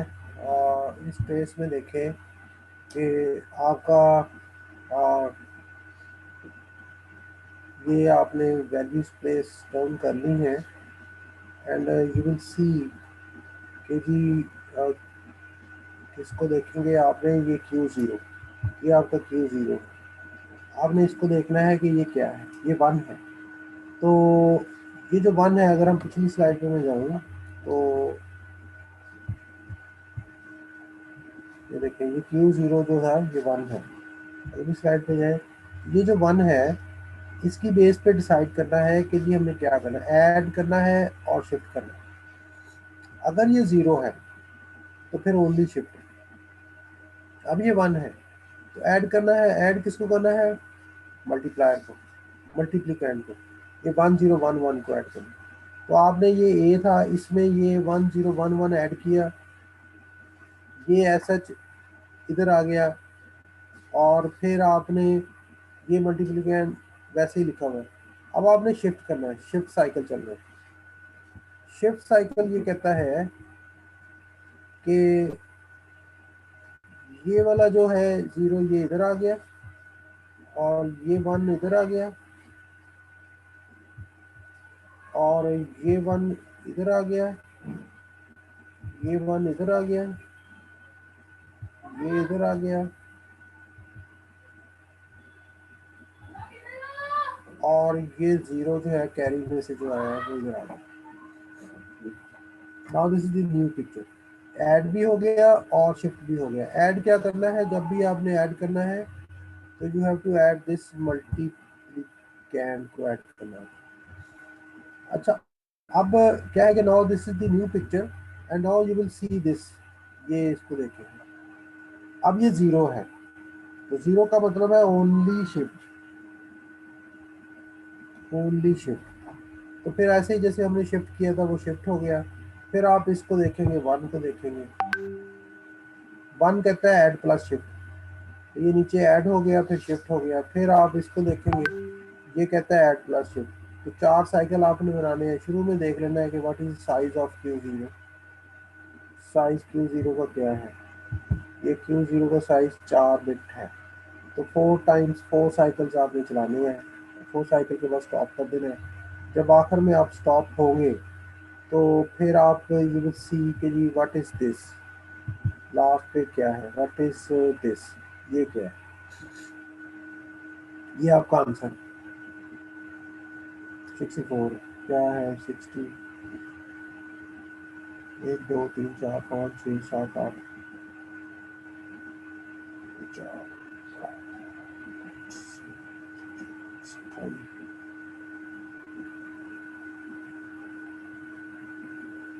128 और 8 है 120 36 और 4 40 42 43 143 है।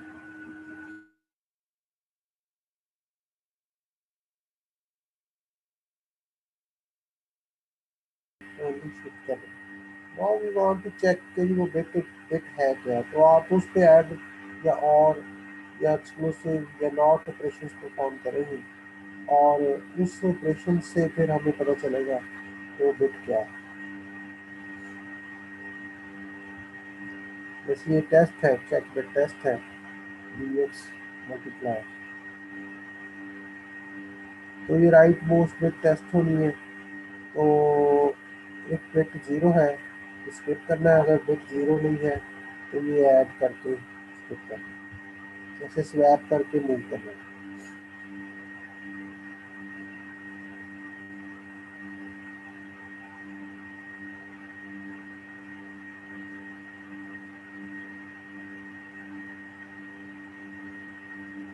ये मास्क है, 1 के साथ आपने मास्क बनाया, तो 1 के साथ आपने टेस्ट किया, ये dx को मल्टीप्लाई को 1 के साथ टेस्ट किया लास्ट बिट को, टेस्ट राइट मोस्ट बिट। अगर वो 0 है तो फिर ये पार्ट नहीं करना, अगर वो 1 है तो ये पार्ट कहता है कि इसको ऐड करें, और फिर ये पार्ट कहता है कि इसको शिफ्ट करें। अगर वो 0 है तो ये ऐड वाला स्किप करना है, तो आप यहाँ से कहते हो जंप, इफ 0 है स्किप करो यहाँ पे, ये शिफ्ट तो होना ही होना, ये ऐड हो रहा है, ऐड प्लस ऐड शिफ्ट हो रहा है। तो हमने सिर्फ बिट को देखना है कि जी शिफ्ट करना है कि ऐड प्लस शिफ्ट करना है, ये दो काम है।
यहाँ पे देखें move bx, 1 that is initialize bit mask है, ये मास्क है। इसके बाद आप बेसिकली ये जब आप टेस्ट करते हैं तो टेस्ट में एंड ऑपरेशन परफॉर्म होता है, तो ये इसका मतलब है कि हम मल्टीप्लायर को 1 के साथ 1 एक मास्क बना लिया, तो हम एंड करेंगे, बेसिकली ये इंटरनली ये एंड करेगा, एंड करने से अगर वो 1 हुआ, इसकी पहली बिट 1 हुई और ये भी 1 है, तो 1 और 1 आंसर 1 आ जाएगा, नहीं तो फिर आंसर 0 आएगा।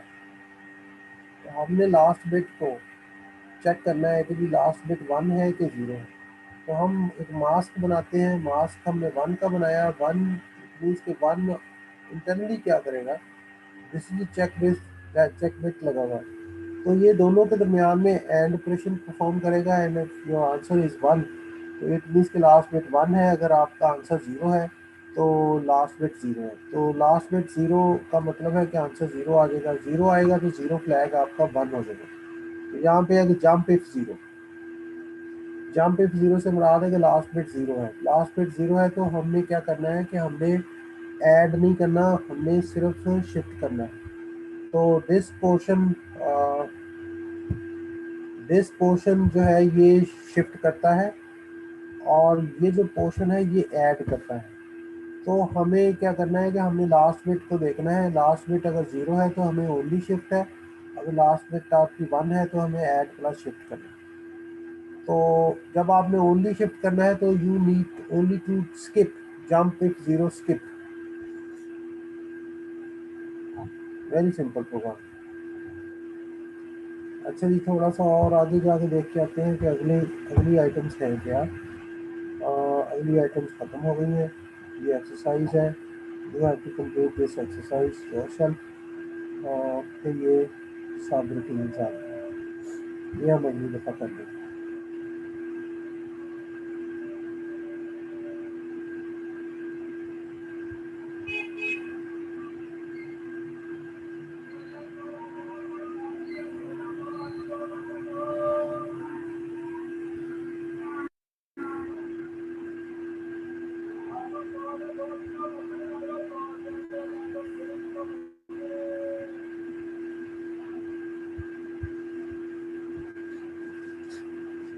चलो ठीक है जी, अब अगली दफ़ा बात होती है। Any question?